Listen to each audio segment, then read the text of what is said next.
सम्माननीय सभामुख महोदय, आज मैले बोल्नुभन्दा पहिला मैले यहाँ प्रमुख प्रतिपक्षी दलका नेता पूर्व प्रधानमन्त्री माननीय पुष्पकमल दाहाल प्रचण्डले राख्नुभएको अभिव्यक्ति सुन्ने मौका पाएँ। खास गरिकन नेपालको अहिलेको संविधान संघीय लोकतान्त्रिक गणतन्त्रप्रति प्रमुख प्रतिपक्षी दलले राखेको प्रतिबद्धताको म मेरो पार्टी नेपाली कांग्रेसको तर्फबाट सराहना गर्न चाहन्छु। हामी सबै यो व्यवस्थाप्रति उत्तिकै प्रतिबद्ध छौँ। हामी सबै मिलेर ल्याएको यो संविधानलाई जोगाउन, यो संविधानको व्यवस्थालाई सुदृढ गर्न उत्तिकै प्रतिबद्ध छौँ भन्ने मेरो पार्टीको पोजिसन पनि यहाँ राख्न चाहन्छु। नेपाली कांग्रेस पार्टीले प्रारम्भदेखि नै संवैधानिक राजतन्त्रलाई मान्दै आएको थियो। नेपाली कांग्रेस पार्टी अहिले संघीय लोकतान्त्रिक गणतन्त्रात्मक व्यवस्थाप्रति पूर्ण रूपमा प्रतिबद्ध छ। यो कुनै एउटा घटनाले मात्रै वा कुनै प्रतिक्रियाको आधारमा मात्रै नेपाली कांग्रेस पार्टी त्यहाँ पुगेको होइन। यसका निम्ति हामीले केही पछाडि फर्केर हेर्नुपर्ने हुन्छ। 2059 साल 18 को माघ 19 का ती घटनाहरूले स्वाभाविक रूपमा हामीलाई निर्णयमा छिटो पुग्नका निम्ति कारकका रूपमा काम गरेकै हुन्, तर ती मात्र होइनन्। 46 सालको परिवर्तन पछाडिको संवैधानिक प्रबन्धभित्र बसेर काम गर्दै रहँदा नेपालको प्रजातन्त्रलाई विश्वव्यापी जुन मूल्य र मान्यताहरू छन् ती अधिकारहरूलाई प्रदान गर्ने सन्दर्भमा मात्र बुझियो भने नेपालको विशिष्ट समस्या सम्बोधन हुँदो रहेनछ। नेपालका सन्दर्भमा यहाँको बहुजातीय, बहुभाषिक, बहुसांस्कृतिक विविधता, यहाँको एउटा केन्द्र लामो समयदेखि बलियो हुँदै गर्दा नेपालभित्रका अनेकन भूगोलहरू पछाडि पारिएको अवस्था, यी सबै कुराहरूलाई सम्बोधन गर्नका निम्ति हाम्रा निम्ति एउटा विशिष्ट सामाजिक व्यवस्था, अर्थव्यवस्था, अर्थराजनीतिक व्यवस्था र ती सबै कुरालाई बोक्नका निम्ति एउटा संवैधानिक प्रबन्ध चाहिँदो रहेछ भन्ने निष्कर्षमा नेपाली कांग्रेस पुगेको हो। कहिलेकाहीँ नेपाली कांग्रेस पार्टीको सन्दर्भमा छलफल हुँदै गर्दा संघीयताको बारेमा आएका टिप्पणीहरूलाई म बडो ध्यानपूर्वक सुन्छु र म साथीहरूलाई कहिलेकाहीँ सम्झाउने पनि गर्छु, मेरो आफ्नै पार्टीका साथीहरूलाई। गिरिजाप्रसाद कोइराला पार्टीको सभापति हुनुहुन्थ्यो र त्यो बेलामा 5 दलको संयुक्त कार्यक्रमहरू हुन्थ्यो। ती संयुक्त कार्यक्रमहरू हुँदै गर्दाखेरि म अहिले सम्झन्छु नरहरि आचार्यलाई। नरहरि आचार्यले एउटा दस्तावेज तयार गर्नुभएको थियो, जुन दस्तावेज 5 पार्टीमा छलफल भयो र त्यो दस्तावेजमा पहिलो पटक प्रदेश भन्ने शब्दको प्रयोग गरिएको थियो। नेपाली कांग्रेस, नेकपा एमाले लगायतका दलहरूको एउटा नागरिकहरूसँगको एउटा प्रतिबद्धता थियो, बाचा थियो। हामी त्यो बेलामा संसद पुनर्स्थापना गर्ने माग थियो, तर संसद पुनर्स्थापना गरिसके पछाडि पनि हामी एउटा यस्तो नयाँ व्यवस्थामा लिएर जान्छौँ जहाँ हामी एउटा केन्द्र मात्र राख्दैनौँ, प्रदेशको रचना गर्छौँ। अहिलेको हाम्रो पार्टी सभापति नेपाली कांग्रेस प्रजातान्त्रिकको पार्टी सभापति भएको बेलामा नेपाली कांग्रेस प्रजातान्त्रिक नेपालको पहिलो पार्टी थियो जसले विधिवत रूपमा आफ्नो पार्टीको अधिवेशनबाट संघीयताको ढाँचामा नेपाललाई लिएर जाने, संघीयता भन्ने शब्दको प्रयोग गर्ने त्यो पहिलो पार्टी थियो। त्यसैले अहिले संघीयता, समावेशिता, समानुपातिक प्रतिनिधित्व लगायतका, गणतन्त्र लगायतका यी जति पनि विषयहरू छन्, यी विषयहरूका सन्दर्भमा हामी कोही रातारात आइपुगेको होइन। एउटा लामो अनुभवबाट हामीले गरेको अभ्यासका सीमितताहरूलाई बुझेर हामी सबै यो ठाउँमा आइपुगेका हौँ, यो संवैधानिक प्रबन्धमा आइपुगेका हौँ। त्यसैले मलाई के विश्वास छ भने यहाँभित्र रहेका, चाहे नेपाली कांग्रेस होस्, चाहे नेकपा एमाले होस्, चाहे माओवादी होस्, चाहे अरू दलहरू, म जुन दलले यो संविधानका बारेमा म छैन भन्ने आफ्नो अधिकार छ, म उसका बारेमा जिम्मा लिन सक्दिनँ, तर बाँकी रहेका हामी जो आन्दोलनमा रहेका सबै दलहरू यो व्यवस्थाप्रति उति नै प्रतिबद्ध छौँ भन्ने सन्दर्भमा कुनै अलबल छैन भन्ने ठान्दछु। तर भर्खरै गरेको टिप्पणीमा मेरा केही अब्जर्भेसन्सहरू छन्। जनता असन्तुष्ट छन्, त्यो असन्तुष्ट भएको जनताहरूमा आक्रोश छ। यो आक्रोशलाई नजरअन्दाज गर्नुहुन्न भन्ने कुरा यहाँ जुन भर्खर मान्यज्यूबाट आयो, म पनि त्यही कुरा मान्दछु। यहाँ केही पनि भएको छैन, केही पनि होइन, यो केही होइन, यो अहङ्कार कसैले पनि राख्नु हुँदैन। यसलाई बुझ्नुपर्छ, समयमा बुझ्नुपर्छ र सचेत रहनुपर्छ भन्ने म पनि ठान्दछु। कोही विचारधाराका हिसाबले यो संविधानै फाल्न चाल्नुहुन्छ होला, त्यो उहाँहरूको आफ्नो स्वतन्त्रताको कुरा भयो। कसैको नयाँ संवैधानिक प्रबन्ध व्यवस्था गर्न चाहनुहुन्छ होला, कोही यहीँभित्र अलिकति पानी धमिलो पार्न चाहनुहुन्छ होला, त्यो पनि उहाँहरूको कुरा भयो। मेरो त्यसका बारेमा पनि केही टिप्पणी छैन। म खालि नेपाली काङ्ग्रेस पार्टीको तर्फबाट कहाँनिर ध्यान पुर्याउनुपर्छ भन्ने ठान्दछु भने त्यो नागरिकको पङ्क्ति जो 62-63 आन्दोलनमा हामीसँग उभियो, जसले यत्रो परिवर्तनमा हामीलाई साथ दिएको छ, जो आज रिसाएको छ, जो आज असन्तुष्ट छ, जो आज आक्रोशित छ, उनीहरूसँग उनको कुरा सुन्नुपर्छ, उनीहरूसँग संवाद गर्नुपर्छ भन्ने ठान्दछु। त्यसैले म मान्यजीको यो कुरासँग पुरै सहमत छु। तर उनीहरू किन रिसाएका छन् भन्ने विषयका सन्दर्भमा चाहिँ अहिले यो सरकार छ, यो सरकार भएको हुनाले गर्दा रिसाएका हुन्। यो सरकार आउनुभन्दा पहिला असाध्यै खुसी थिए, यो सरकार आयो त्यस कारणले गर्दा रिसाए भन्ने कुरासँग चाहिँ पटक्कै कुरासँग चित्त बुझाउन सकिने ठाउँ रहेन। 72 सालमा संविधान आयो। मैले यसो जोडेर हेरेको, अस्ति 81 साल फागुन 22 गते यो नयाँ सरकार बन्नुभन्दा अगाडिको 3384 दिनमा नेपाल कम्युनिस्ट पार्टी बनेको बेलाको विवादका केही दिनहरूलाई घटाउने हो भने 3179 दिन अर्थात् जम्मा 205 दिन बाहेक सबै सरकारमा नेकपा माओवादी सहभागी रहेछ। संविधान बनिसके पछाडिको 3384 दिन मध्येको 3179 दिनमा माओवादी पार्टी सरकारमा कहिले नेतृत्व गरेर कहिले सरकारको मुख्य साझेदार भएर सहभागी भएको रहेछ। जम्मा कति दिन? जम्मा 205 दिन। मैले योभन्दा पहिला भदौ 21 गते पनि यहीँभित्र प्रमुख प्रतिपक्षी दलको नेताको सम्बोधन सुनेको थिएँ। त्यसमा पनि कतिपय कुराहरू मलाई एकदम चित्त बुझेको थियो, कतिपय कुराहरू मैले त्यसलाई स्वीकार पनि गरेको थिएँ। तर त्यो बेलामा भनेको कुरा अहिले पनि म सम्झन्छु। भर्खर सरकार नयाँ बनेको 41 दिन भएको थियो। मलाई त्यही बेलामा पनि बोल्न मन लागेको थियो, मैले थोरै बोलेको पनि थिएँ एउटा सानो सन्दर्भमा। नेपाल बङ्गलादेश बन्ला, नेपाल श्रीलङ्का बन्ला भनेर भनेको म सम्झन्छु। अहिले यहाँ प्रसङ्गहरू आए, यो सरकार बनेको कुरा नै असंवैधानिक छ भनेर भनेको कुरा पनि आयो। म यो पनि सम्झन्छु। यही रोस्टममा उभिएर यहाँ हामी त्यो प्रमुख प्रतिपक्षी दलको बेन्चमा बसिरहेको बेलामा प्रधानमन्त्रीको हैसियतमा बोल्दै गर्दा तपाईँ काङ्ग्रेस र एमाले मिलेर सरकार चलाउनु भए चलाउनुहोस्, तपाईँहरूलाई शुभकामना छ, राम्रोसँग चलाउनुहोस्, हामी प्रमुख प्रतिपक्षी दलमा बस्छौँ भनेर भन्नुभएको होइन, तपाईँलाई शुभकामना छ भन्नुभएको होइन। त्यो बेलामा पनि संविधान त यही थियो, संविधानको धारा त यही थियो। म त्यो पनि सम्झन्छु। यो रोस्टममा केही दिन अध्यादेशको बारेमा व्यापक चर्चा पनि भयो। 72 साल पछाडि सम्माननीय सभामुख महोदय 57 वटा अध्यादेश आयो। यो अहिले पछिल्लो समयमा आएका यी 5-6 वटा अध्यादेशभन्दा बाहेकका सबै अध्यादेश ल्याउने कुरामा एउटा या दुईटा छोडेर सबैमा प्रमुख प्रतिपक्षी दल अध्यादेश ल्याउने पक्षमा थियो, अर्थात् सरकार थियो। सबै अध्यादेश ल्याउने क्रममा त्यो अध्यादेश आउँदै गर्दा राजनीतिक दल फुटाउने अध्यादेश पनि आयो, संवैधानिक परिषद सम्बन्धी अध्यादेश पनि आयो।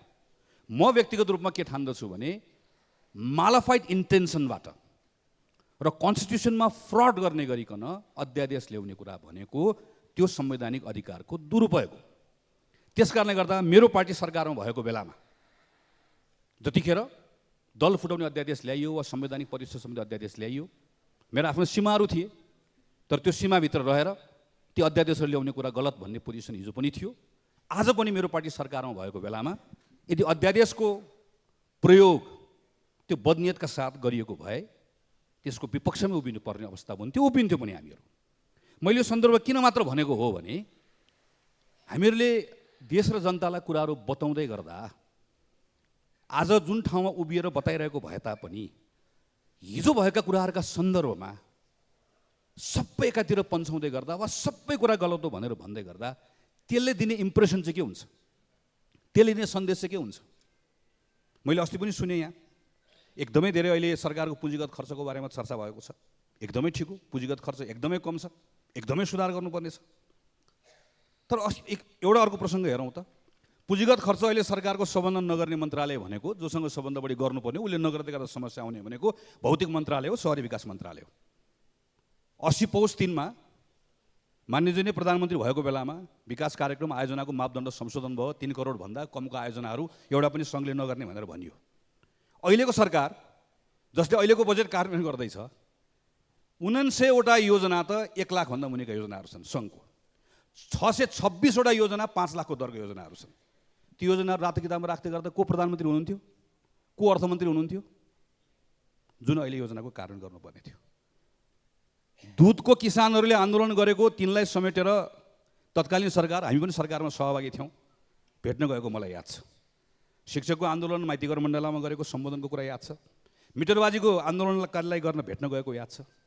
सहकारीको आन्दोलनकारीहरूलाई भेट्न गएको याद छ। संसदमा प्रमुख प्रतिपक्ष दल भएर त्यहाँ बस्दै गर्दाखेरि हामीलाई ठेलठाल पिलपाल गरेर गएर यहाँ गएर सरकारले पढेको पनि याद छ मलाई। त्यो बेला पनि हामी प्रतिपक्षकै संसद हुन्छ भनेर भनिरहेका थियौँ। मेरो आशय यो पटक्कै होइन सम्मानजी, फेरि तिमीले यो गर्यौ तिमीले यो गर्यौ तिमीले यो गर्यौ भने पटक्कै पनि यो आशय होइन। म झन् आज त त्यो भन्नै चाहन्न। मेरो आशय के मात्रै हो, केवल यति मात्र मैले भन्न खोजेको हो भने प्रतिपक्षी दलले प्रश्न गर्ने नै हो, आफ्नो बेलाका कुराहरूलाई डिफेन्ड पनि गर्ने हो, अहिले क्वेसन गर्ने हो, गर्नै पर्छ।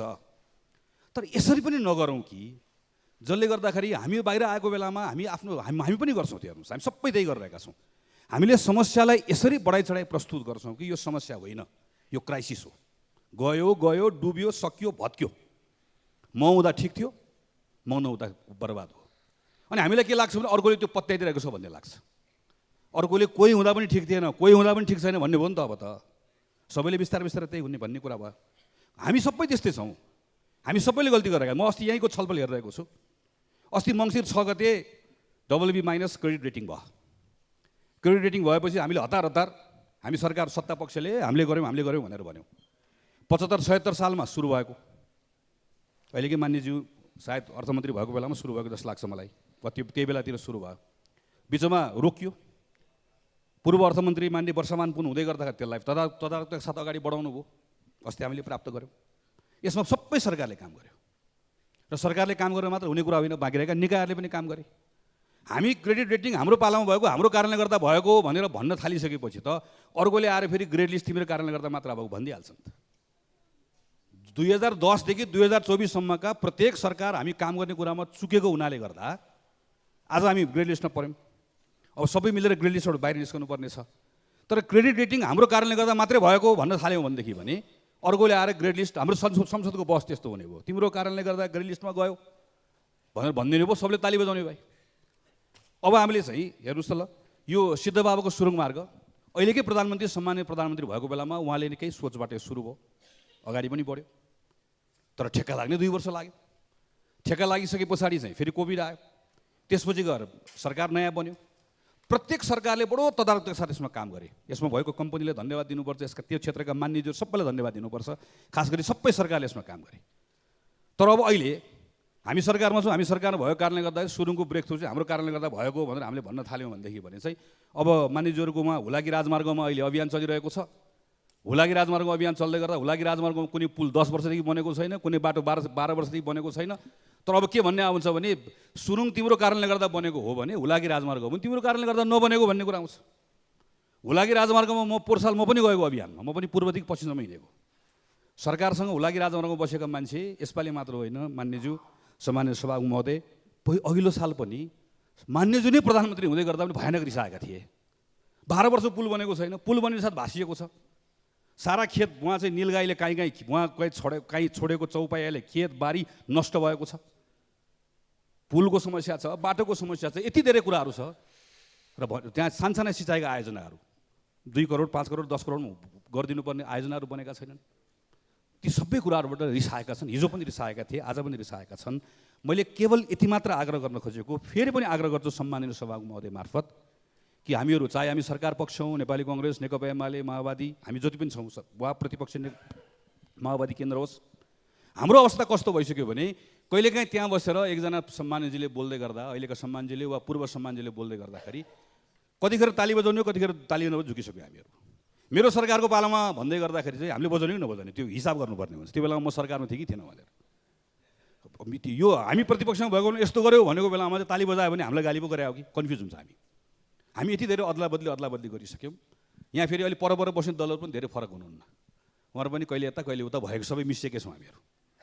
हामीले यो बिचको समयमा हामीले धेरै कुराहरू गऱ्यौँ, धेरै कुराहरू गर्न चुक्यौँ, धेरै कुराहरू सुधार्नै पर्नेछ, एकदमै सुधार्नु पर्नेछ। म त्यसका बारेमा पनि आउँछु। तर विषयवस्तु यसरी प्रस्तुत नगरौँ कसैले पनि, न सरकार पक्षबाट न प्रतिपक्षबाट, जसले गर्दा बाहिर सुन्नेलाई यस्तो लागोस् कि बर्बाद भयो, सकिएछ, खतम भएछ, केही पनि बाँकी छैन। एउटाले अर्कोलाई भन्दै गर्दा सुन्नेले के बुझिरहेको सुनिरहेको हुन्छ भने केही समय अगाडि त सरकारमा देखेकै थियो त बाबा, हेरिरहेकै थियो त, उसलाई के लाग्छ? उसले पत्याउँछ? उसले म चाहिँ पानीमाथि ओभानो हुन्, बाँकी सबै पानीमुनि डुबेका हुन् भन्दा पत्याउँछ। अरू तिमी हिलोमा डुबेको, म चोखो भन्दै गर्दा पत्याउँछ। म को ओभानो को चोखो पनि भनिरहेको छैन। समस्याहरू छन्, समस्याहरूको हल खोज्नुपर्छ। समस्या सृजना हामीले नै गरेको, कमजोरी हाम्रो नै हुन्, सच्याउनुपर्छ भनिरहेको छु। खालि मेरो आशय यसरी नजाउँ भन्ने मात्रै हो। यहीँभित्र अर्को एउटा समस्या पनि छ। एउटा अवधारणा छ, इल्युजरी सुपेरियोरिटी इफेक्ट भन्दो रहेछ। यो श्रेष्ठताको हेर्नु होला।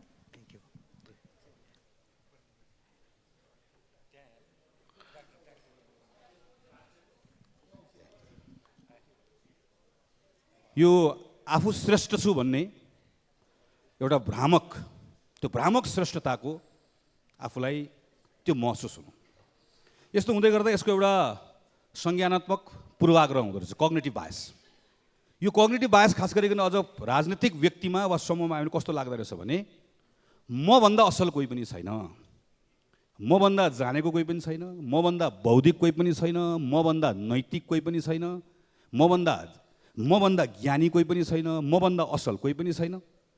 म र मेरो समूह बाहेक बाँकी रहेको मानिसहरू यति खत्तम छन्, यी सब भ्रष्ट हुन्, यी सब अयोग्य हुन्, यी सब अनैतिकता बोकेका झुन्डहरू हुन्। म कहिलेकाहीँ संसदभित्र हेर्छु, संसद बाहिर हेर्छु, हान्ने साँडे जस्तो दौडिरहेको हुन्छौँ हामी, फापानो फुपू गरेर।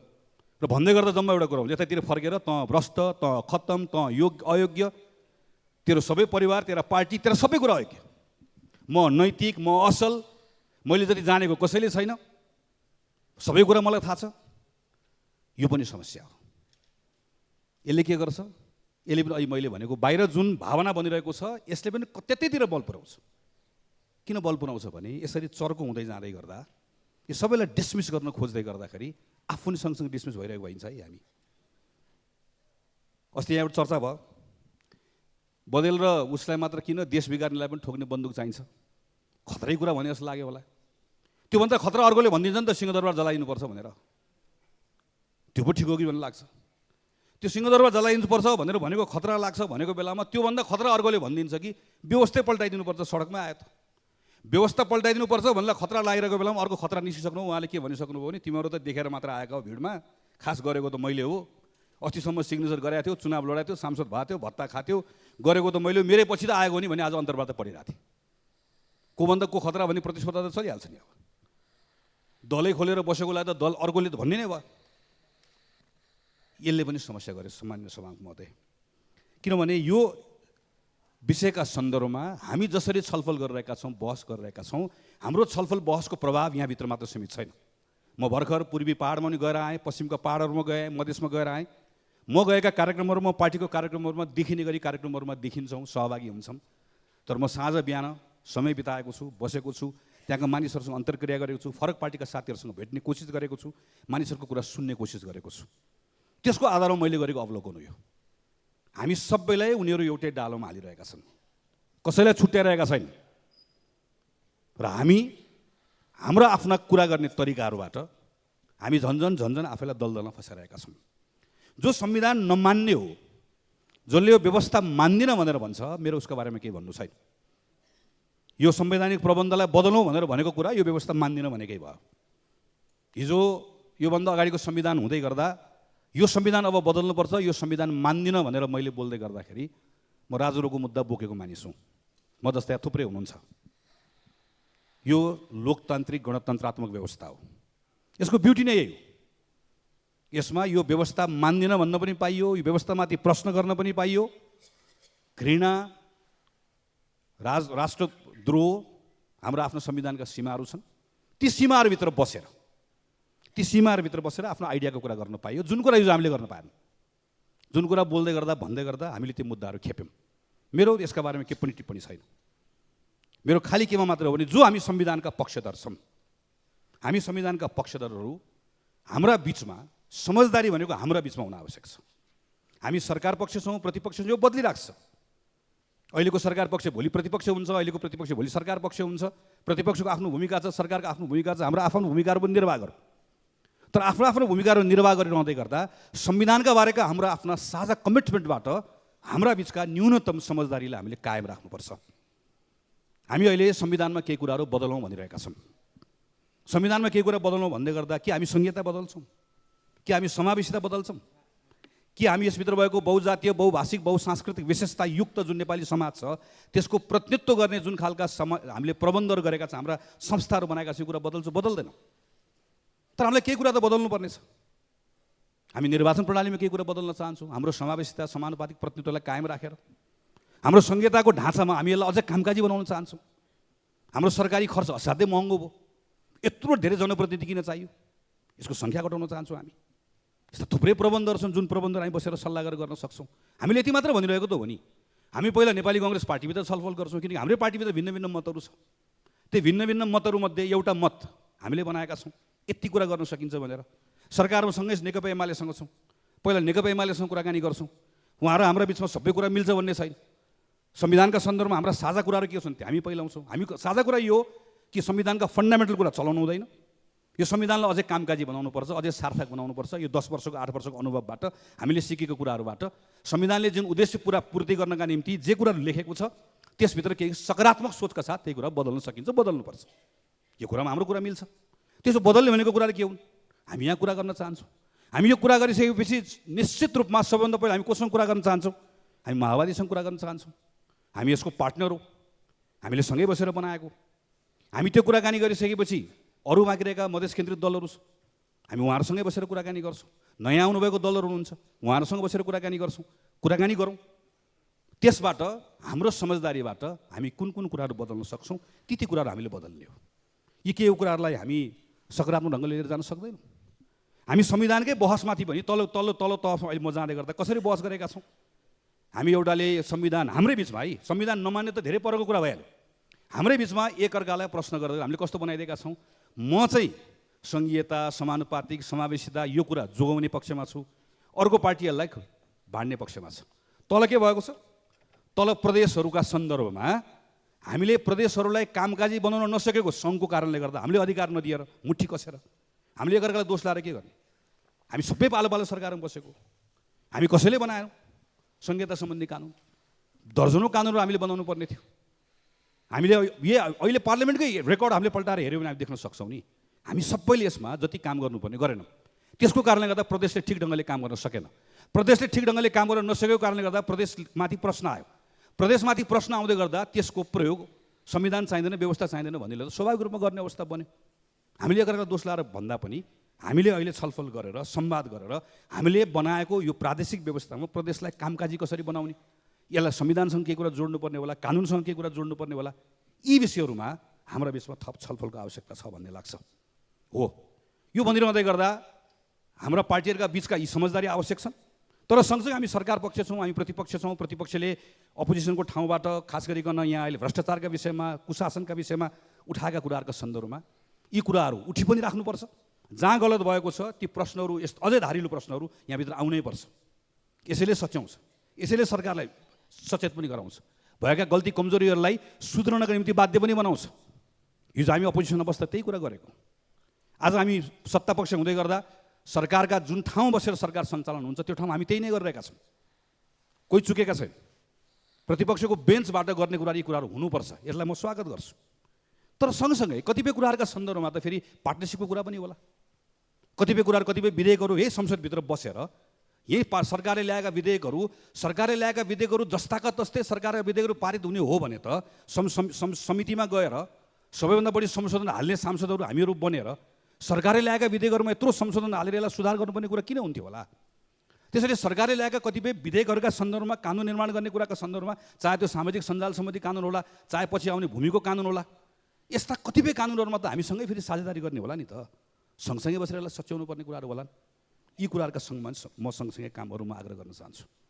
यत्रो ठुलो ग्लोबल पोलिटिकल अहिले अपिभल भएको छ के सरकार पक्ष प्रतिपक्ष हामीहरूसँगै बसेर नेपालको फरेन पोलिसीका सन्दर्भमा हामीले एकअर्कालाई आरोपित गर्नु मात्र हुन्छ। अब हामीसँगै बसेर यो बेलामा नेपालले आफूलाई कसरी सम्हाल्ने कुरा गर्नु पर्दैन। म मान्य जनार्दन शर्माले यहाँ उभिएर बोलेको सम्झन्छु, एकअर्कालाई आरोप प्रत्यारोप नगरौँ, सुसूचित बहस गरौँ, कम्तीमा यसरी जाउँ भनेर भनेको कुरा सम्झन्छु र त्यही कुरालाई फेरि एकपटक यहाँ दोहोऱ्याउन पनि चाहन्छु। यहाँ पटक पटक कुरा उठेको छ, भ्रष्टाचारका विषयमा कुरा उठेको छ, काण्डरका बारेमा कुरा उठेको छ।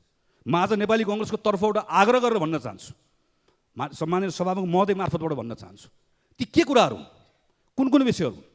अख्तियार दुरुपयोग अनुसन्धान आयोग छ, सम्मानित अदालत छ, हाम्रो आफ्नो प्रहरी प्रशासन छ। हिजो राज्यको प्रहरी प्रशासन हुँदै गर्दा, सरकार हुँदै गर्दा सरकारले गरेको अनुसन्धानमा चित्त बुझेन, त्यस कारणले गर्दा हामीलाई संसदीय समिति चाहिन्छ भनेर हामीले संसदीय समिति माग्यौँ। अहिले राज्यको तर्फबाट गरिएको कुनै अनुसन्धानमा त्यहाँभित्र फेयर भएको छैन भन्ने, यहाँभित्र आशंका छ, संशय छ, प्रश्न छ, आरोप छ, ती कुन कुन विषयहरू छुट्याएर कुरा गरौँला। ती कुन कुन विषयहरूमा छानबिन समिति बनाउनु पर्ने हो, कुन विषय हामीलाई संवैधानिक निकायले गर्छ भन्ने कुरामा विश्वास छैन। ती कुन कुन काण्डहरू, एउटा काण्डमा हामीले सधैँभरि काण्ड काण्ड काण्ड भनेर यताबाट उता काण्ड, उताबाट यता काण्ड भनिदिएर होइन। ती नेपालभित्र भएका घटेका काण्डहरू हुन्। ती काण्डमा जोसुकै संलग्न हुन्, तिनले सजाय पाउनै पर्छ भन्ने बारेमा न सरकार पक्ष हुन्छ न प्रतिपक्ष हुन्छ। हामी एक ठाउँमा आएर ती कुराहरू गर्ने हो। ती कुराहरू गर्नका निम्ति खुला छलफल गरौँ, सुसूचित बहस गरौँ। सम्पत्ति छानबिनको कुरा पटक पटक उठ्छ यहाँभित्र। यही हाम्रै पार्टीका सांसद साथीहरू हिजो सरकार पक्ष हुँदै गर्दा उहाँहरूले संसदमा विशेष प्रस्ताव दर्ता गराउनु भएको छ। हामी सबै बोलिरहेका छौँ, हामी सबै एउटै पेजमा छौँ। एउटै पेजमा छौँ भने मिलेर गरौँ। यहीँ भित्रबाट बसेर ल यो संसदबाट निर्णय गरेर जाउँ न त। ल हामी कुनै आयोग बनाएर जाने भने हो कि हामीले कुनै उच्चस्तरीय कुनै समिति बनाउने भनेको हो कि कसरी जाने भनेको, के गर्ने भनेको, यी विषयहरूलाई यसरी टुङ्ग्यायो भने सायद बल्ल बाहिर आएर रिसाएका ती नागरिकहरूसँग संवाद गरेको चाहिँ त्यो बेलामा बल्ल ठिक ढङ्गले हुन्छ भन्ने मलाई लाग्छ। मैले यो गरौँ भनेर भनिरहँदै गर्दा म आफै सरकारमा छु भन्ने कुरा बिर्सेको छैन। मेरो पार्टी र नेकपा एमाले पार्टी मिलेर बनेको यो सरकार, अरू पार्टीहरू मिलेर बनेको सरकार सबभन्दा बढी, ठिक भन्नुभएको छ, सबभन्दा बढी सुधार गर्ने जिम्मेवारी सरकारकै सन्दर्भमा छ। दुईवटा ठुलो पार्टी मिलेर बनेको सरकार, प्रचण्ड बहुमत भएको सरकार, सङ्ख्याको सुविधा भएको सरकार, यसबाट स्वाभाविक रूपमा धेरै ठुलो अपेक्षाहरू छन्। यो अपेक्षाहरू पुरा गर्ने कुराको सन्दर्भमा सबभन्दा ती अपेक्षाहरू नागरिकले महसुस गर्न पाउनुपर्छ। क्विक फिक्सेसहरू, सबभन्दा पहिला सानसाना गर्न सकिने कामहरू, लो ह्याङ्गिङ जति पनि कुराहरू छन् ती कुराहरू सरकारले गरोस् भन्ने कुरा हो। त्यसपछिको कुरा भनेको यसले गर्ने केही ठोस सुधारका कुराहरू छन्। अहिले यहाँभित्र पनि पटक पटक अध्यादेश भन्ने कुरा उठेर आउँछ। मैले यसलाई कसरी बुझेको छु भने 2-3 दिन अगाडि मैले कतै पढेँ कि हाम्रो एउटा मूर्धन्य व्यक्तित्व प्रभाकर शमशेरको नाममा एउटा लेक्चर भएको रहेछ। त्यो लेक्चरमा सिरिजमा डाक्टर कृष्णमूर्ति सुब्रमण्यम, जो अहिले IMF को डिरेक्टर पनि हुनुहुन्छ, पहिला आर्थिक सल्लाहकार हुनुहुन्थ्यो, उहाँको एउटा स्टेटमेन्ट मैले कोट गरेको। उहाँले पनि अरूलाई कोट गर्नुभएको, कौटिल्यलाई कोट गर्नुभएको, हे राजा तिमी आऊ र आर्थिक क्रियाकलापमा भइरहेको अवरोध हटाऊ, त्यो बेलाको शासक, त्यसपछि मात्र देशले समृद्धि प्राप्त गर्छ। अहिले गरिएको सरकारलाई म धन्यवाद दिन्छु। अहिले सरकारले गरेको कानुनी सुधार, यो वर्षौँदेखि सबै काम हामी गर्छौँ भनेर राज्यले जुन नियन्त्रण गर्न खोज्यो, यसलाई फुक्का गर्न खोजेको। अरू म त भन्छु अरू 50औँ अरू कानुन छन्, ती कानुनलाई खारेज गर्नुपर्छ। 50औँ कानुन बदल्नुपर्छ, 100औँ निर्देशिकाहरू खारेज गर्नुपर्छ। हाम्रो कामै के भएको छ? सरकारको कामै कोही नागरिकले के कुरा गर्न खोज्यो हामी त्यसलाई रोक्न गएका छौँ। यहीँभित्र सम्मानित सभामुखले अहिले यत्रो कुरा यता अध्यादेशबाट सुधार गर्ने कानुन ल्याउँदैछौँ, फेरि अर्कोतिर विद्युत लगायतका विधेयकहरू हेऱ्यो भने कतिपय ठाउँमा पछाडि फर्किने कोसिस गर्दैछौँ। हामीले विषयका सन्दर्भमा सरकारले गम्भीरतापूर्वक सोचोस्, यो कुरा ठिक ढङ्गले गएका छन्। यो ठिक ढङ्गले गएर अलिकति वातावरण बन्यो भने बल्ल अनि हामीले संरचनागत परिवर्तन ठिक ढङ्गले गर्न सक्छौँ। तर यसका लागि सरकारले ट्रस्ट अर्न गर्नुपर्छ। संरचनागत परिवर्तन सजिलो छैन। यी परिवर्तनहरू गर्ने कुरामा त यत्रो अवरोध छ भने ती परिवर्तन सजिलो छैन। ट्रस्ट अर्न गर्नुपर्छ। ट्रस्ट अर्न गर्ने कुराको सन्दर्भमा 2-3 कुरा सरकारको ध्यान जानैपर्छ। म सम्माननीय सभामुख महोदय मार्फत सम्माननीय प्रधानमन्त्रीलाई भन्न चाहन्छु, जुन कुरा उहाँसँग एक्लै भेट्दा पनि भनेको छु, राजनीतिक दलका नेताहरूसँग भेट्दै गर्दा पनि भनेको छु कि सरकारका सन्दर्भमा सरकारले के कुरामा ध्यान दिनैपर्छ। एक, सरकारले कानुनहरू निर्माण गर्दै गर्दा ती कानुनहरूले सुधार गर्ने कुरा बृहत्तर सार्वजनिक हितका निम्ति हुनुपर्छ। कुनै एउटा व्यक्ति वा कुनै समूहले त्यसको लाभ लिन हुँदैन भन्ने कुरातर्फ सरकार जसरी प्रश्न उठेको छ निरन्तर सचेत रहनुपर्छ। सरकारका निर्णयहरूका सन्दर्भमा यहाँ पटक पटक कुरा उठेको छ। अस्ति माननीय उप प्रधानमन्त्रीले एउटा जिम्मा लिएर भन्नुभएको छ। तर जिम्मा लिँदै गर्दा सँगै यो पनि ख्याल राख्नुपर्छ कि पार्लियामेन्टले पनि निरन्तर हेरिरहेको हुन्छ, हामी सबैले हेरिरहेका हुन्छौँ। हामी गभर्नरको नियुक्ति नजिकबाट हेरिरहेका हुन्छौँ, हामी IGP को नियुक्ति नजिकबाट हेरिरहेका हुन्छौँ। को व्यक्ति भयो, को व्यक्ति भएन, यति सानो नेपाल त सबैले थाहा पाउँछ। यो प्रत्येक कुरामा सरकारले आफ्नो एक्सनबाट, आफ्नो कामबाट, आफ्नो निर्णयबाट संसदको पनि र अरू राजनीतिक दलको पनि आम मानिसहरूको विश्वास जित्ने वातावरण बनाउन सक्नुपर्छ। मेरो अर्को आग्रह छ सरकारलाई, सरकारका मान्य मन्त्रीजीहरूलाई, यो नचाहिने ठाउँमा हात हाल्नु, यो नचाहिने ठाउँमा हात हालेर नदुखेको टाउको यो कपाल बाँधेर दुखाउने भनेको जस्तो जुन कुरा चलाउनै हुन्न, जुन कुरा आवश्यकै छैन, त्यो अनावश्यक विषयहरूमा गएर सरकारले नचाहिने काम पनि नगरोस् भन्ने पनि मेरो सँगसँगै आग्रह छ। अर्को महत्त्वपूर्ण कुरा भनेको दण्ड जरिवाना गराउने कुराको सन्दर्भमा जो सरकारसँग भएको आफ्नो अधिकारको कुरा हो, त्यो अधिकारको प्रयोग गर्दै गर्दा न्यायपूर्ण भएन, विवेकपूर्ण भएन भने प्रश्न लगातार उठिरहेको छ, जुन बन्द कोठाभित्र पनि हामी भनिरहेका छौँ। चाहे त्यो सहकारीको प्रकरण होस्, चाहे त्यो सार्वजनिक जग्गा हिनामिनाको प्रकरण होस्, चाहे त्यो मानव बेचबिखनको प्रकरण होस्, चाहे त्यो क्याम्पस तोडफोड गर्ने मान्छे होस्, सरकारले कतिखेर अझै बढी विश्वास आर्जन गर्छ भने यसमा कोही काखा कोही पाखा, मेरो तेरो, यो दलको यो झन्डा बोक्ने, मेरो पार्टीको यो त्यो नहेरिकन निर्मम भएर कानुन सबको लागि बराबर छ भन्ने कुरालाई स्थापित गराउनै पर्छ। त्यसपछि बल्ल एउटा विश्वासको वातावरणमा, त्यो विश्वासको वातावरण चाहिएको छ। सम्माननीय सभामुख महोदय, किन विश्वासको वातावरण चाहिएको छ भने काङ्ग्रेस र एमाले र काङ्ग्रेस मिलेर बनेको सरकारले अहिले सुरुवात गरेको आर्थिक सुधारको कामलाई अझै गति दिनुपर्नेछ, यसलाई बढाउनु पर्नेछ। यस्तो वातावरण बनाउनु पर्नेछ कि नेपालभित्र काम गर्न सकिन्छ भन्ने वातावरण बनाउनु पर्नेछ। नेपालभित्र काम गर्दै गरेका नौजवानहरूलाई हौसाउनु पर्ने वातावरण बनाउनु पर्नेछ। त्यो वातावरण बनाउनका निम्ति ती नागरिकहरूसँग संवाद गर्नुपर्नेछ, नागरिकसँग संवाद गर्नका निम्ति विश्वास आर्जन गर्नुपर्नेछ।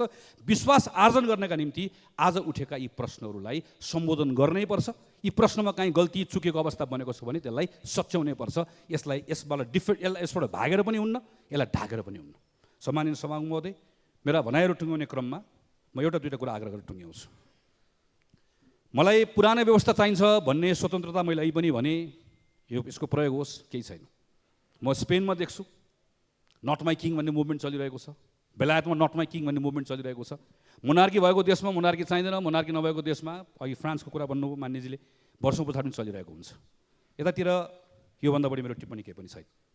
म खालि युवा साथीहरूलाई मेरो आग्रह छ, खास गरी तन्निरे साथीहरूलाई म मेरो भनाइहरू टुङ्ग्याउने क्रममा आग्रह गर्न चाहन्छु। मैले 2048 सालमा एसएलसी दिएको, 2046 सालको आन्दोलनमा सहभागी भएको, क्लास 9 पढ्दै गर्दाखेरि मैले नेपालले दह्रोसँग खुट्टा उभिन देखेको त्यही बेलामा। हाम्रो विद्यालयहरू कस्ता थिए, म त काठमाडौँ जन्मिएको, अझ सडक कस्तो थियो, बाआमाले सुनाएका कथाहरू कस्तो थियो मलाई थाहा छ। राजनीतिक दल हामी आयौँ, सरकार बन्यो, उद्योग धन्दाहरू खुल्न थाले, धेरै ठुलो परिवर्तन छोटो समयमा आयो। हामीले गल्ती गऱ्यौँ, हामी चुक्यौँ। दलहरू हाम्रो आफ्नो आफ्नो दलभित्रका अनावश्यक कुराहरूमा हामी चुक्यौँ, सरकार चलाउन सकेनौँ, मध्यावधिमा गयौँ। त्यही बेलामा नेपाल एउटा ठुलो युद्धमा पर्यो। त्यो युद्ध नेपालको लागि आवश्यक थियो, कसैको दाबी होला, आवश्यक थिएन, मेरो आफ्नो कुरा छ।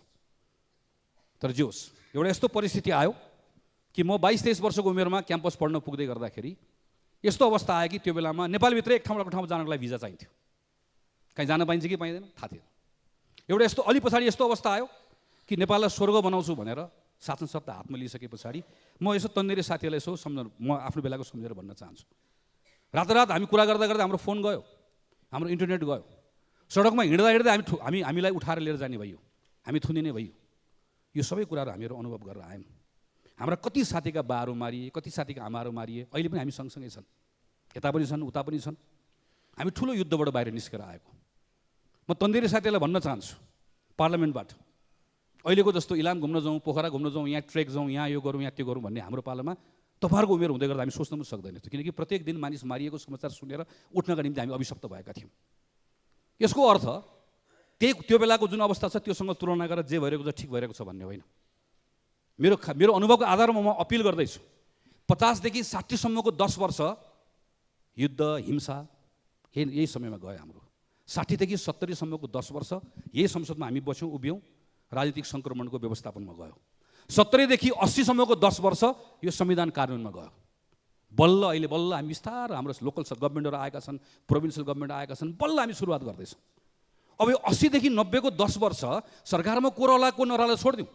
यो 80 देखि 90 को 10 वर्ष त अब हामी त विकासको 10 वर्ष बनाउने होला, समुन्नतिको 10 वर्ष बनाउने होला। हाम्रो प्रतिस्पर्धा पनि यो सरकारमा बस्ने र त्यहाँ बस्नेले अब आउने 84 सालको चुनाव प्रतिस्पर्धा गर्दै गर्दा मेरो पार्टी सरकारमा रहँदै गर्दा मैले कति रोजगारी सृजना गरेँ, मैले कति वैदेशिक लगानी लिएर आएँ, मैले कति पर्यटक भित्र आएँ, मैले कति नयाँ युवाहरूलाई अवसर दिएँ, मैले के गरेँ भन्ने आधारमा हामीले दाबी लिएर जाने होला। नयाँ आउने पार्टीले वा प्रतिपक्षमा बसेका पार्टीहरूले हामी त्योभन्दा राम्रो गर्छौँ, हामीसँग विकल्प यो छन्, योजना यो छन् भनेर जाने होला। हाम्रो बिच यी कुराहरू प्रतिस्पर्धा गर्ने होला। तर 80 र 90 को यो दशकलाई फेरि अर्को एउटा पोलिटिकल एडभेन्चरको दशक बनायो भने मैले 48 सालमा एसएलसी दिएको मान्छेले मैले त्यो बेलामा म 17-18 वर्षको उमेरदेखि अझ 14-15 वर्ष उमेरदेखि विद्यार्थी सङ्गठनको राजनीति गर्दै आएको, नजिकबाट देखेको छु, देश घुमेको छु, हेरेको छु। हाम्रो 20औं वर्ष यो बिचमा भयो। यो 20औं वर्ष यी सबैका बावजुद पनि धेरै कुराहरू भए। तर यो 20औं वर्ष नभएको भए योभन्दा अरू धेरै कुराहरू हुन्थ्यो होला। त्यसैले मेरो तन्नेरी साथीहरूलाई आग्रह छ, हेर्नुहोस्, तपाईँले कम्तीमा तपाईँहरू डेटामा विश्वास गर्नुहुन्छ, तपाईँहरू नौजवानहरू हुनुहुन्छ, तपाईँहरू पढ्नु लेख्नुभएको साथीहरू हुनुहुन्छ, तपाईँहरूलाई कसैले आएर भनिदिन्छ, कहिले यहाँ आएर उभिएर भनिदिन्छ उहिले नेपालले धान बेच्थ्यो भनिदिन्छ, एकपटक तथ्याङ्क पल्टाएर हेर्नुहोस्। उहिले नेपाल स्वर्ग थियो भनेर भनिदिन्छ, तथ्याङ्क पल्टाएर हेर्नुहोस्। उहिले नेपाल असाध्यै राम्रो थियो, जताततै पूर्वाधार खानेपानी बिजुली सब थियो भनिदिन्छ, एकपटक तथ्याङ्क पल्टाएर हेरौँ। मैले तथ्याङ्क पल्टाएर हेरौँ भनेर भन्दै गर्दा अहिले असाध्यै राम्रो भन्ने तर्क होइन, योभन्दा धेरै राम्रो गर्नुपर्ने छ, योभन्दा धेरै राम्रो गर्न सकिन्छ। त्यसैले मेरो ती नौजवान साथीहरूलाई आग्रह हो, नौजवान साथीहरूलाई यी नौजवान साथीहरूसँगको मेरो आग्रह हो कि यो बेलामा हाम्रा वरिपरि जे अवसरहरू आएका छन् ती अवसरहरूलाई हामीले छोप्नुपर्ने छ। ती अवसरहरूलाई छोप्नका निम्ति हामीले अहिले प्राप्त गरेका यी जति पनि यो अहिलेको हाम्रो अवस्था खुला वातावरण छ, खुला वातावरणको प्रयोग गर्नुपर्ने छ। यो अघिल्लो 30 वर्षमा किन भएन, यो 30 वर्षमा किन भयो भन्ने कुराको जम्मा एउटा उदाहरण, जम्मा एउटा कारण हो। त्यो कारण भनेको फ्रिडम अफ चोइस गरेको सरकारले होइन, गरेको नागरिकले नै हो। लोकतन्त्रको सबभन्दा सुन्दर कुरा भनेको नागरिक यसमा सबभन्दा बलियो हुने हो। त्यो नागरिकको कुरा सुन्नका निम्ति ढिलो चाँडो सबै बाध्य हुन्छ, जो सुन्दैन त्यो जान्छ। दल बदल्ने हुन्छ, दलभित्रको नेता बदल्ने काम त हामी नै गरिहाल्छौँ नि, बदल्ने बेला भइसक्यो, अब हामी बदल्छौँ, बदल्ने कोसिस पनि गरेको। मेरो बलबुताले सकेको भए, मेरो बलबुताले भ्याएको भए त अहिले म यहाँ दलको नेता भएर बसिरहेको हुन्थ्यो होला, हात उठाएर बसेको हो र। यहाँभित्र प्रतिस्पर्धा गरिरहेका छौँ, यहाँभित्र बदल्ने कोसिस गरिरहेका छौँ, हाम्रा संस्थाहरूलाई ठिक बनाउने कोसिस गरिरहेका छौँ। त्यसैले बाहिरबाट ती सबै साथीहरू जो हुनुहुन्छ, म ती साथीहरूलाई अपिल गर्न चाहन्छु, वैदेशिक रोजगारीमा जानुभएको साथीहरूलाई अपिल गर्न चाहन्छु, सडकमा आउनुभएका साथीहरूलाई अपिल गर्न चाहन्छु, खास गरिकन नौजवान साथीहरूलाई अपिल गर्न चाहन्छु कि यो बेलामा तपाईँको असन्तुष्टि, तपाईँको आक्रोश हामीले बुझ्नै पर्छ, त्यसलाई हामीले सम्बोधन गर्नै पर्छ, त्यसलाई हामीले सम्हालेर लिएर जानै पर्छ, त्यसको हामीले उपाय खोज्नै पर्छ। म ती नौजवान साथीहरू जसले अहिले यति धेरै, म अस्ति सूचना प्रविधिका साथीहरूलाई भेटेँ, अस्ति मैले केही युवा साथीहरूको पडकास्ट सुनेँ, अस्ति केही युवा साथीहरूसँग बसेर अन्तर्क्रिया गर्ने, पाहाडका साथीहरू अन्तर्क्रिया गर्ने मौका पाएँ, अस्ति चितवनमा गएर युवा साथीहरू भेटेँ। यति धेरै नयाँ कुराहरू गर्ने यो अवसर बनिरहेको छ। सरकारमा बस्ने हामीले पनि यो नयाँ अवसरहरूलाई वृद्धि गर्दै लिएर जाने कुराको सन्दर्भमै काम गर्नुपर्ने छ। हामी अरू बाँकी रहेका प्रतिपक्ष, म फेरि अन्तिममा यही भनेर टुङ्ग्याउन चाहन्छु, हामी त्यही कुराको अपेक्षा गर्छौँ। हाम्रा केही कुराहरूमा हाम्रा बिचमा समझदारी हुनैपर्छ। यो कन्स्टिट्युसन जोगाउने कुरामा, यो कन्स्टिट्युसनका इन्स्टिट्युसन्सहरू जोगाउने कुरामा, यसलाई ठिक ढङ्गले लिएर जाने कुरामा हामी सबैका बिचमा समझदारी हुनैपर्छ। प्रश्न गरौँ, आलोचना गरौँ, तर घृणा फैलाउने काम नगरौँ। यसरी पनि घृणा नफैलाउँ कुनै व्यक्तिका बारेमा, यसरी पनि नजाउँ कि त्यो घृणाले हामी सबैलाई लिएर जान्छ। हेर्नुहोस्, त्यसैले यो संसदभित्र बाहिर हाम्रा बिचमा प्रतिस्पर्धा पनि सभ्य ढङ्गले गरौँ, बहस पनि सुसूचित गरौँ, हाम्रा बिचमा भएका गल्ती कमजोरीलाई पनि स्वीकार गरौँ, समीक्षा गरौँ। सरकारले पनि कुनै अहङ्कार नराखिकन प्रतिपक्षबाट उठेका सही कुराहरूलाई सम्बोधन गर्दै जाने कुराको अभ्यास गरौँ। यति गरेर गयो भने मलाई के विश्वास छ भने आज जो आइडियोलोजिकल्ली म यो गर्छु त्यो गर्छु भनेर आउनुभएको छ त्यो उहाँहरूको कुरा हो, तर जो साथीहरू यो परिवर्तनका पक्षमा हुनुहुन्छ, हिजो परिवर्तनलाई हामीसँग रहनुभयो, उहाँहरूको परिवारका सदस्यहरू हुनुहुन्छ, थोरै समय लाग्ला हाम्रो संवादबाट, हाम्रो सत्कार्यबाट हामीसँगै बाँधिने कुरा बनाउन सक्छौँ भन्ने कुराको मलाई विश्वास छ। यसका निम्ति नेपाली कांग्रेस पार्टीको तर्फबाट सम्पूर्ण रूपमा यो संविधान जोगाउने कुरामा कुनै पनि खालको प्रतिगामी शक्तिलाई यहाँ कुनै पनि खालको आफ्नो कुरा राख्ने कुरामा हामी सबैको स्वतन्त्रता होस् भन्ने चाहन्छौँ, तर यहाँभित्र कुनै पनि षड्यन्त्र गर्ने कुराका सन्दर्भमा त्यसको खिलाफमा नेकपा एमालेसँग, माओवादी केन्द्रसँग, अरू दलहरूसँग दृढ भएर उभिने कुराको प्रतिबद्धता व्यक्त गर्दै मेरो आफ्नो कुरा टुङ्ग्याउँछु। धन्यवाद, नमस्कार, जय नेपाल।